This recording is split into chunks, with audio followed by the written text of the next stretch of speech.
Uuwi na ng mga abang-luhaan ng Gilas Pilipinas sa SEA Games sa Brownlee at hindi pa sigurado kung makakabawi.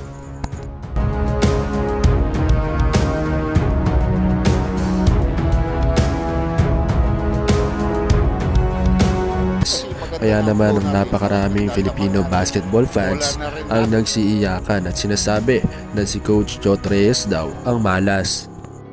Kaya naman ay napakaraming Gilas Pilipinas players ang nalagas. Isa na nga dyan ay si Scottie Thompson na manganganak ang asawa. At isa pa nga ay si Junmar Fajardo pati si Japet Aguilar na hanggang sa ngayon ay iniinda pa rin. Buti na lamang ngayon dyan si Justin Brownlee kahit hindi 100% Noypi ay Noyping naman ang kanyang hearty.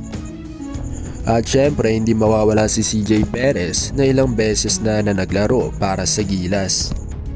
At syempre matalo o manalo ay suportang tunay pa rin para sa ating national team. Eka nga ni Coach Jot Reyes, di bali nang matalo basta natuto.